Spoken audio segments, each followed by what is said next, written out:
Former Democrat and current Republican Texas Governor Rick Perry is deflecting criticism stemming from a prayer event he organized called The Response.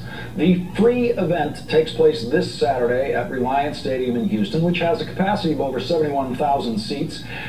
8,000 people have registered to attend so far. In a video address on the event's website, the man who says he is thinking of running for president admits that the nation's troubles are so severe that he, like me, is ill-equipped to solve them himself.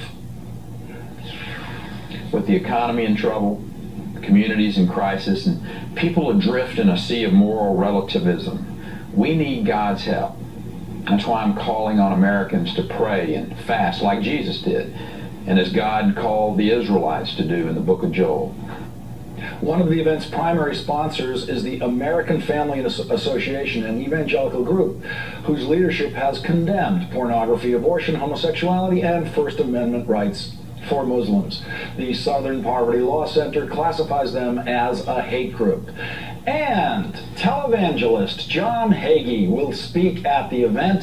He once suggested God sent Hitler to slaughter Jews so that they would flee to the Promised Land.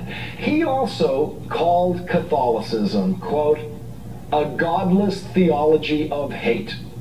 Perry invited the Obama administration, Texas legislature, and all 50 U.S. governors to attend the event. Only one person accepted Republican Kansas Governor Sam Brownback. Through his spokesman, though, now says the governor is on vacation this weekend and that it is, quote, left to his discretion whether he'll actually make it to hang out with people who think Catholicism is a godless theology of hate.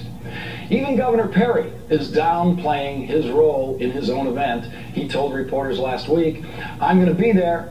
I may be ushering for all I know. And I'm going to be here tomorrow night, and I may be ushering for all I know.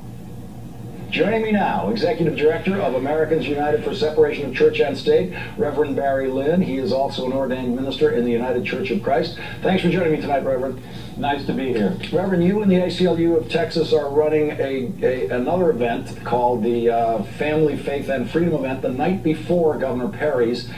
If I could get to Houston this weekend, why would I want to go to your event rather than one where I can hear that the religion I was baptized into, and which is the single largest religion in the United States of America, Catholicism, is a godless theology of hate? I've never actually heard that case made before, and where else am I going to hear it? Yeah, well, you're not going to hear it at our rally because this is a very inclusive event. I mean, we do have a very prominent African-American Baptist pastor who is going to be speaking as the United Church of Christ pastor. I'm going to be speaking. We have a humanist speaking as well. We're trying to be inclusive. You know, the big problem with this whole event is not merely the rancid icing that you've been talking about, the people that he's associating with, but the fact that the governor, a politician, has decided he should initiate a prayer meeting, a Christian prayer meeting, in fact. Now, I've been to Texas many times, Lawrence, as I'm sure you have. I have never noticed a dearth of preachers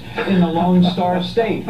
Couldn't some of them have gotten together and done this if they had wanted to? So he's got bad company that he chose. These guys like John Hagee and the folks from the American Family Association, one of whom recently said that Anders Breivik, the mass killer in Norway, had the right analysis of the problem in Western Europe, that is too many Muslims. He of course said, I don't think he should have shot anybody. You don't have to go into the dark recesses of the internet to find this stuff. It's promoted by the very organizations that are involved with this rally. So either he has the worst vetters in the world, or he really doesn't care about the nature of decent discourse in America, because what you've just described and what I've just talked about is not the way serious people debate any issue at all.